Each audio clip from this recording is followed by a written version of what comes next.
Welcome to Connected Through Unplugged, and I'm joined with Lauren Hughes. Thank you so much for coming on this.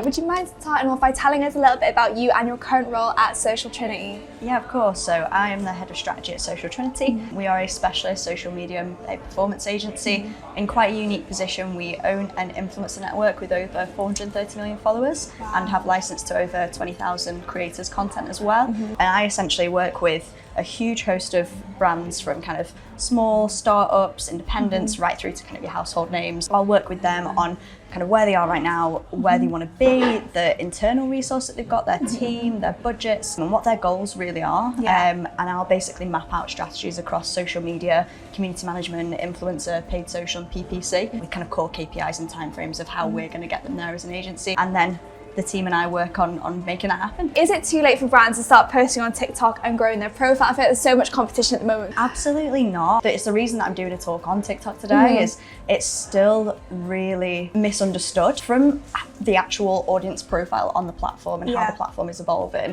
through to how kind of accessible it actually can be to post on. I don't think it's too late. I think if your core target audience is maybe kind of 18 to 25, you likely will have missed the early adopters. However, I don't think it's too late whatsoever. And I think one of the core things to growth on TikTok is, yes, that kind of virality that it had a year and a half ago has slowed down because we've now got more people actively posting on the platform. But it's still there. If you do good content, it's still there, and the value that you get back from it. And I think it's that question of, if you'd have asked this about Instagram 4 years ago, people might have said the same thing. Whereas if you've been growing your profile on Instagram for the last 4 years, you're probably in quite a good position right now. Oh, definitely. So I think it's one of those where a lot of brands want to wait around and see what other people do, and if they jump on it, because there are platforms that come out of nowhere and then go again. So likes of Clubhouse, Be Real's kind of on a brand level struggling a bit. So do you invest? When do you? Everyone wants to see who does it first. And I don't think it's too late whatsoever. I think the best thing you can do is just get on there and play around with it. Look at what you want to achieve from it, how you're going to measure that, the strategy that you're going to put in place to try and achieve that. And review it. If TikTok isn't working for you, that can be down to a whole host of things, stuff that you can then pivot and work towards.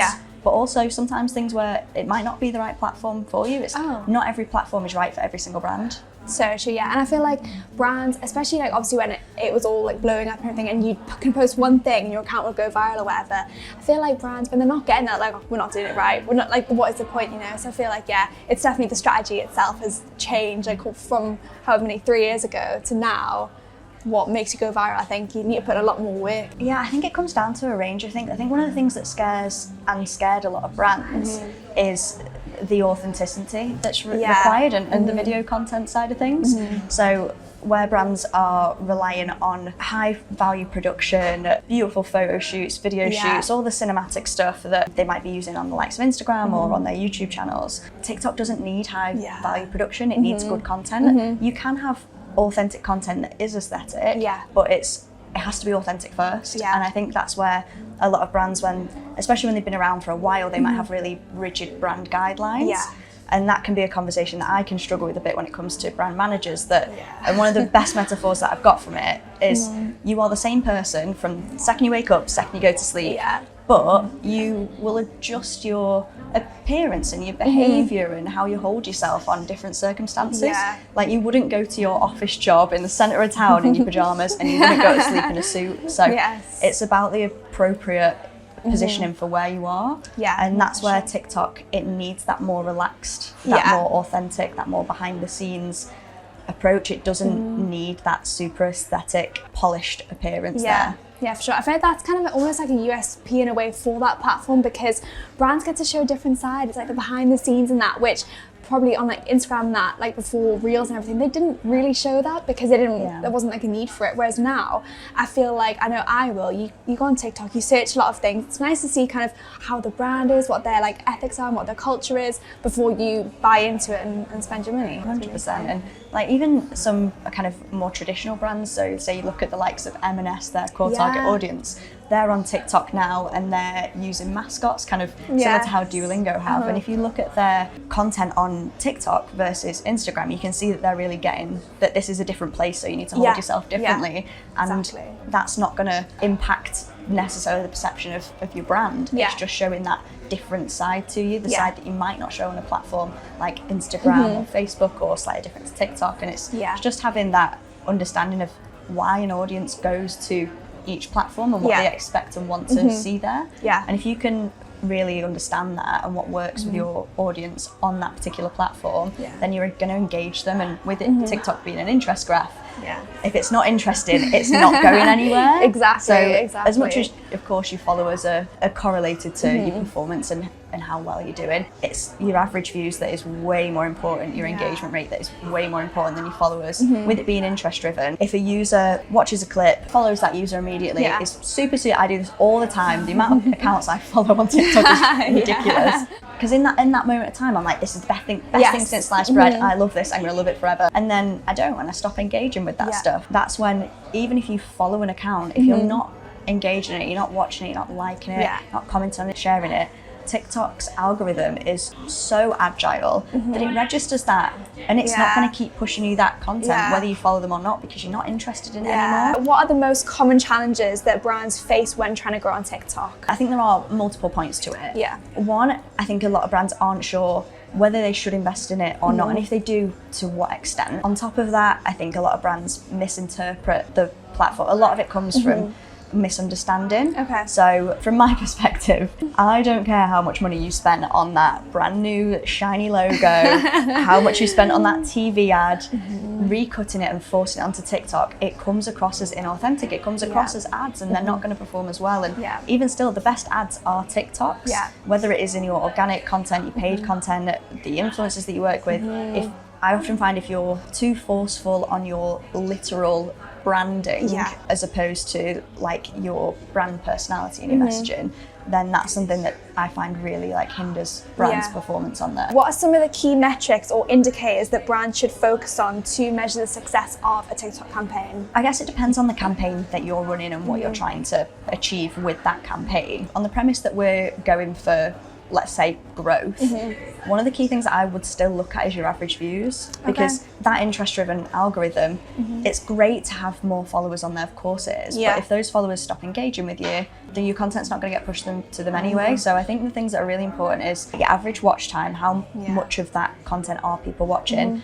You really want people to be watching the whole thing. And there are loads of tips and tricks to get people to watch the whole thing, whether that is shorter content, whether that is a tip that we use for that sometimes is when you have one clip, you split it across the start and the end, and so it's really quite difficult to tell when the clip is starting to replay. It takes users a minute to twig on that it's replaying. I often do that, I'm like, oh my gosh, I'm watching it again. Yeah, you see it with a lot of like cooking creators where it will be the finished dish at the start that they'll take a mouthful of, and then they'll show you how, and that will also kind of stitch into the last clip as they like turn the plate. There's tons of tricks for things like that. The engagement that you're getting from it, so your likes, your comments, your shares, your average watch time is for me one of the biggest things, because even if a user doesn't like, doesn't comment, doesn't share, if they've watched the full thing, you've engaged them. So it's the average watch time for me that I think is absolutely paramount to really, really measure. When you look at like growth itself, a lot of that I find comes from that average watch time. So if you're holding people's interest, they're more likely to follow you.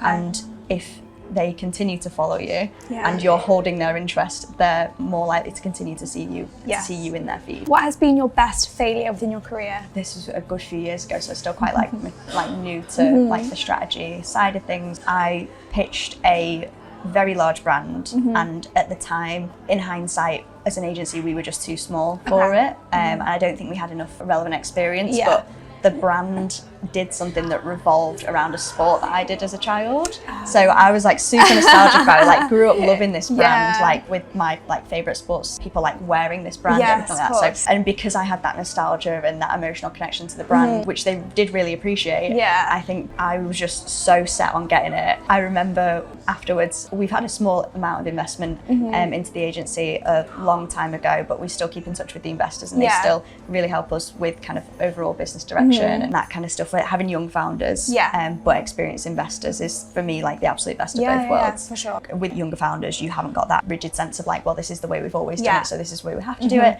But with investors that have built, sold, bought, got all the knowledge behind they've it, got some of the stuff that definitely. you might not want to hear, but it's super valuable. And I remember the investor saying to me, you were never going to get that pitch, you were cannon fodder. And I'd never heard that term before, but essentially cannon fodder is, in a war, the people they put at the front that aren't very skilled or valuable, and essentially just going to get hit by cannons.